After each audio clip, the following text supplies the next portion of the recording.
이런 분야에 자연적인 고유성이 다 이런 분야에 자연적인 고유성도 있고 이런 분야에 인공적인 고유성이 있는 거예요. 예를 들어서 그 중에서 제가 여기 갖고 나온 게 뭐냐면 우리가 여러분들 그 하수 처리장 있잖아요. 폐수 처리장, 오수를 처리하는 처리장의 오염 농도가 높으면 처리 효율이 높을까요? 아니면 오염 농도가 낮았을 때 처리 효율이 높을 것 같습니까? 낮았을 롯데는 지금 곧 오염 농도가 쉬워야 낮을 때보다 일정 부분의 오염 농도가 적정 농도가 됐을 때가 가장 효율성이 높습니다. 그러니까 오염 농도가 낮은 거는 오염을 오히려 타가지고 정화를 해요.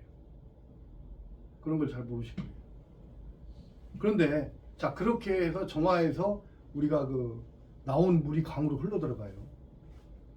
근데 이제 비가 오잖아요. 비가 오면 그 물을 정화할까요? 그 정화하는데 엄청난 비용이 들어가는데 대부분 지금은 좀 다릅니다만 눈이 하도 많으니까 90년대 중반 2000년도 초반까지만 해도 정화 안 해요. 저쪽 난지도 하수처리장 같은 경우 그냥 다 똥물 다 보냅니다. 한강. 그런데 비가 계속 오면 그것이 해가지고 바닥까지 가니까 물량이 많아지니까 희석이 돼가지고 문제가 없는데 비가 쫙 오다가 갑자기 그쳐요. 그러면 어떻게 돼요? 한강에 물고기가 다 폐사도 둥둥 뜨는 거예요. 근데 그걸 말을 안 해요. 그건 제가 알고 있죠. 아, 쟤들 또 그러는 거예요. 이런 문제성이 있기 때문에 우리 그런 하수 처리하는 것이 아주 깨끗한 물, 우리가 수돗물을 지금 먹고 있잖아요. 정화한 물이잖아요, 그게. 근데 이 선진국으로 가면 갈수록 정화에 대한 항목들이 많아지기 때문에 아주 그 정화하는데 비용도 많이 들고 그러니까 돈이 많이 들어가야 되는 거죠. 근데 우리나라는 일정 항목만 해서 정화해서 먹고 살기 때문에 어떤 나머지의 어떤 오염 성분이 우리한테 들어오는지 모르는 거예요. 그러니까 우리가 뭐가 먹어요? 생수를 먹잖아요. 생수를 먹는 거예요. 그래서 근데 생수가 안전할까요? 그렇지 않죠. 그 플라스틱 안에 미세 플라스틱이 있어요, 없어요? 그 문제도 있죠. 플라스틱 자체 화학 성분이 있죠.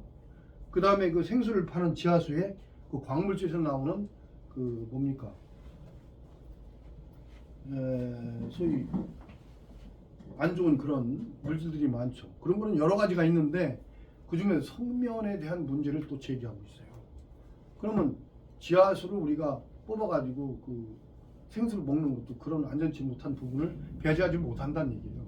그러니까 지구 환경을 인간이 오염을 시키면 반드시 그것이 내 목구멍으로 들어오게 돼 있어요.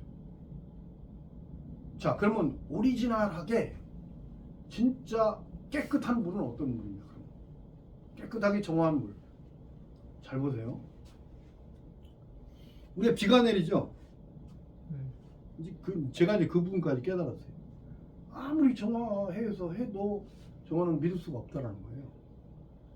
그 물고기 같은 건 말이 없으니까 걔가 믿는지 안 믿는지 모르잖아요. 근데 인간은 안다는 거죠. 병원을 가면 나오니까. 근데 비가 내려요. 그 비가 먼지를 먹어놓았어요? 안 먹어놓았어요? 먹죠. 먼지를 먹어봐야 내려오는 거예요. 구름이 돼서. 그럼 깨끗해요? 안 깨끗해요? 깨끗한 거 아니에요.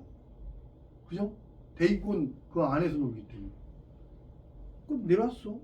근데 그가 하천을 거치면서 미네랄 성분이 보강이 되고 땅 속에 있는 그런 오염물질들이 잔류해가지고 없어지면서 깨끗하게 돼서 여울을 거쳐서 깨끗하게 돼서 그 물을 먹을 수가 있는 거예요. 자연은 그걸 갖고 있어요. 자연은 갖고 있는 거예요. 그것이 또 땅 속으로 들어가서 나오는 물, 먼지가 먹었을 때 오염물질은 거기서 걸러져 갖고 다시 용출돼서 나와요. 그게 지하수예요. 물론 대수층까지 들어갔다 나오는 그런 지하수하고 안반층에서 나오는 건 달라요.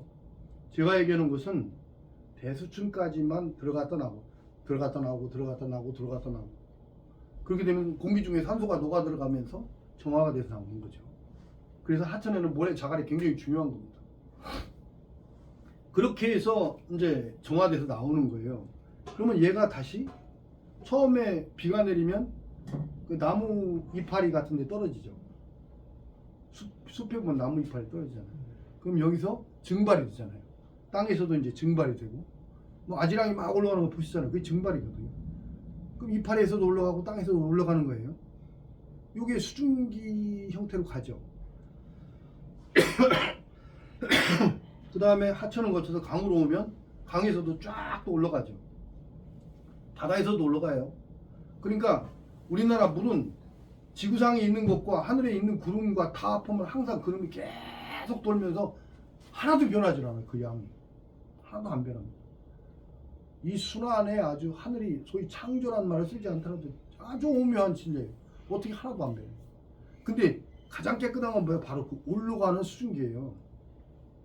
우리가 주전자에 물을 끓이면 그 수증기 이렇게 떨어지잖아요. 주전자 뚜껑에서. 그 물 마실 수 있을 것 같아요? 그 물 마시면요, 그 증류수잖아요.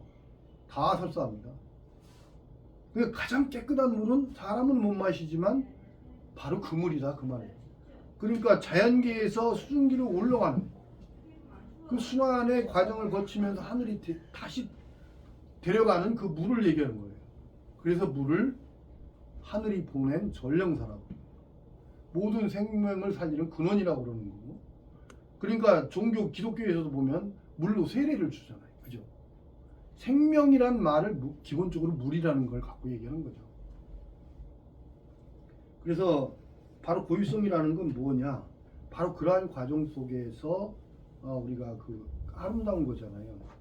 인간이 해치지 않는 아름다운 원래의 것, 바로 그걸 찾아가는 행동 양식을 바로 우리 고유성 연대라고 합니다.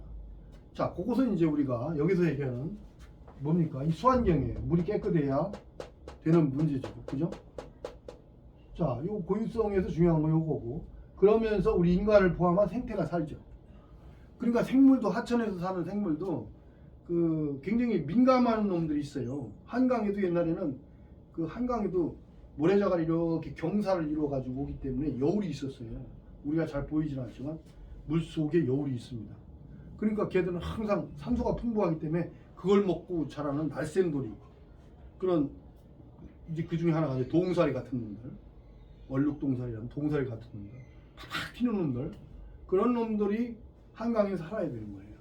계곡으로 가면 갈수록 더 그렇게 민감한 놈들이 더 걔네들이 살아야 되고, 이 하류로 와서 바다로 가면 갈수록 누리들이 기어다니는 바닷장어, 뱀장어 이런 놈들이 사는 거죠.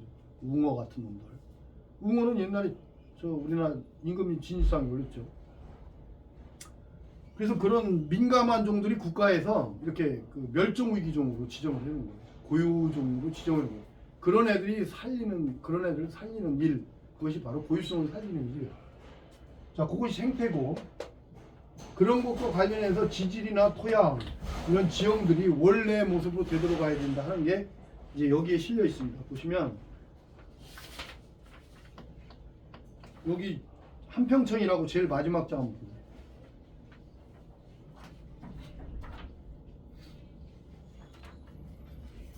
제일 마지막 페이지에 보면 하단의 좌측편에 보면은 무슨 이렇게 뱀처럼 된 하천이 이렇게 보일 거예요.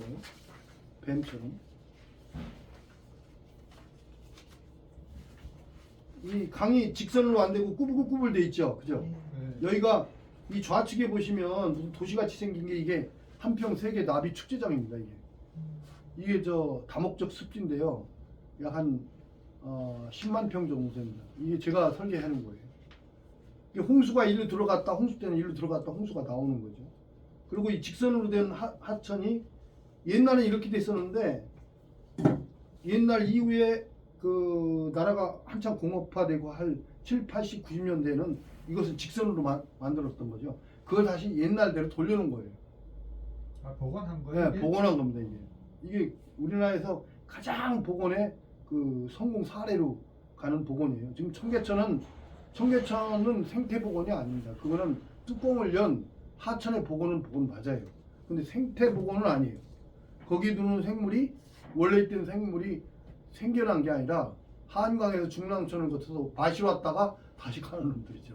그러니까 생태 복원이 아니에요. 그리고 거기는 한강의 물을 끌어올렸다가 내려보내잖아요. 청계천에 저 위쪽에서 내려놓은 물이 내려가는 것보다 그 물이 더 엄청나게 많기 때문에 거기 원래 고유의 물이 아니에요. 그러니까 거기 고유의 생물이 살 수가 없다. 없죠. 바로 그겁니다. 그렇게 되는 거예요. 그러니까 그 유역, 그 위쪽에서 깨골창이나 저 위쪽 그 지류에서 있는 물들이 이렇게 내려와 가게 되면 씨앗도 그 계통을 통해서 야생 씨앗이 와가지고 거기서 풀이 나는 거거든요. 근데 한강에 있는 물, 낙동강에 있는 물 퍼와가지고 인공적으로 갖다 퍼대면 낙동강에 있는 식물들이 여기 와서 사는 거예요. 그건 고유성이 아닌 거예요. 이 고유성이 뭐예요? 원래 있던 그대로 아름다운 거. 그걸 얘기하는 거예요. 바로 그래서 요거 두 개를 해놓은 거고요. 이 경안천은 뭐냐? 광주에 가면은 그 팔당댐 위쪽으로 해서 광주시 쪽으로 올라가다 보면 요 경안습지가 있습니다. 여기 팔당댐을 만들면서 물이 올라가 가지고 쫙 농경지가 침수돼서 만들어진 습지 형태인데 이거를 옛날 상태로 복원해 놓은 거예요. 지금은 아주 명소가 됐어요. 이게 제 작품이에요. 한평전도 제 작품이에요. 그 다음에 이제 위에 보면 이 소나기, 황순원의 소나기란 이미지 여기 남자아이가 여자아이를 이렇게 업고 가잖아요. 아주 그 제가 어렸을 때도 이 소설을 읽으면서 황순원의 단편을 읽으면서 아주 아름다운 그 생각을 많이 했어요. 청년 때 읽은 게 아니에요. 소년 때 읽은 겁니다. 달라요.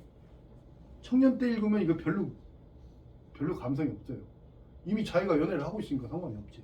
근데 소년 때는 미지의 자기의 그 뭡니까? 앞으로 자기가 가야 될 어떤 그런 걸 생각을 하잖아요. 그러면서 읽어보면 이 소년이 소녀를 얻고 간다. 소녀가 소년을 얻는 게 아니라 그거는 뭐 물리적으로 맞지는 않겠지만 소년이 소녀를 얻고 건너간다 하면서 그 과정 속에서 생겨나는 우리 서정적인 그런 감성, 정서 이것이 뭐와 관련돼 있어요? 냇가와 비와 관련돼 있어요. 그죠? 그럼 강은 어때야 돼요? 하천은 바로 이런 서정이 우러나오는 모습이 돼야 된다는 거예요. 얘가 다리를 걷어 붙이고 딱 엎고서 강을 건너는데 하천을 걷는데 강이 오염돼 버리면 피부병 걸리잖아요. 그거 안 되잖아요. 그럼 깨끗해야죠. 그리고 거기 여울에서 나는 물소리, 주변의 물새 소리 다 그런 것들이 이 소설 속에 보이지는 않지만 녹아 있는 거예요. 그게 융화가 돼 있는 거죠. 그것이 바로 문화적인 고유성이다. 문화적인 부분에서도 문학적인 고유성이다. 수없이 많이 이거 분류할 수가 있어요. 예를 들어서 여기 또 보시면 그 앞장에 보실까요? 기와집이 있어요. 기와집. 저는 뭐 건축 전문가는 아닙니다. 근데 보실까요? 중국의 그 자기들 황도라 그러죠. 지금 천안문 앞에 있겠던 거기에 그 저 왕궁, 황궁 가보셨어요? 중국의 황궁 가보신 분? 저 다 이렇게 주변에 들어가 봤는데 황궁이 있으면 딱 이렇게 인공적으로 쫙 이렇게 황궁 배열이 돼 있어요. 이렇게 배열이 돼 있고 이 주변에 이렇게 물 공간이 해가지고 해자를 만들어. 왜 그러냐? 이 하늘에서 내려다본 겁니다. 저기 쳐들어오면 이 해자가 황궁을 보호하는 거죠. 자연적으로. 그렇지 않다면 여기서 사방에서 몰려들면 어떻게 그걸 막겠어요? 그 당시에 무기 힘 가지고. 그러니까 이렇게 해서 물만 담아놓으면 못 들어온다는 그런 개념이에요. 쉽게 말하면. 이게 이제 우리나라에 여기 나와 있나? 여기도 있을 것 같은데 좀 이따 설명을 해드릴게요. 이렇게 돼 있는 곳에 이제 이 황궁이 지붕이 어떻게 돼 있느냐? 진짜 멋없이 돼 있어요.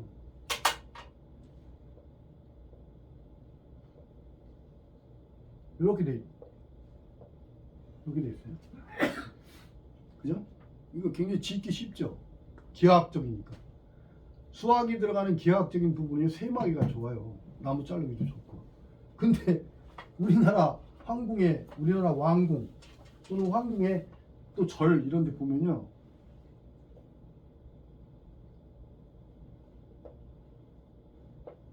이렇게 돼 있어요. 네? 달라요. 일본도 이렇게 된 게 있고 중국처럼 된 게 있어요. 일본은 어차피 중국의 문화가 우리나라에 들어와서 일본으로 건너간 게 있고 우리 문화가 중국으로 갔다가 일본으로 간 게 있어요. 삼국시대, 고려시대 달라요. 한시대 다릅니다. 자, 이게 건축하기 굉장히 힘들어요. 그러니까 우리나라 황궁을 짓는 건축 이 뭐라 그러니까 목소리 뭐라 그러죠? 그 양반이 대단한 양반들이에요. 그 당시에 그런 양반들이 설계도 하고 그랬잖아요. 웬만한 거. 아니 설계를 못했더라도 관에 있는 사람이 설계해갖고 그걸 알아들어갖고 저렇게 현장에서 할 수 있다는 건 대단한 거죠. 근데 이거 봐봐요. 제가 두 가지 비교해 볼게요. 자, 하나는 중국. 좀 제가 이렇게 축소해서 그리겠습니다. 이렇게. 중국. 우리나라는 이렇게 했다는 거 아니에요. 이렇게 곡선으로 되고 얘는 이렇게 딱 직선으로 돼 있죠. 근데 여기서 비가 딱 떨어져요. 제가 이게 이제 이렇게 눈으로 보는 멋도 직선보다는 곡선이 멋있긴 한데 부드러움을 주니까 직선도 나름대로 공학적인 미가 있습니다. 직선이라고 해서 우리가 예술적이지 않다 그렇게 얘기를 못해요. 그럼 백남준 씨가 얘기하는 그 설치 예술은 예술이 아닙니까? 그렇게 할 수는 없는 거예요. 근데 곡선은 그렇게 눈으로 봤을 때 직선보다 보편적으로 아름다움이 부드럽고 여유가 있어서 좋잖아요. 그 춤도 이렇게 추는 게 좋지. 그 춤 가지고 이렇게 하는 게 좋습니까? 아니죠. 근데 얘가 비가 떨어지면 이렇게 딱 떨어지면 얘는 바로 칩니다 이쪽. 그럼 어떻게 돼요? 이 땅이 이쪽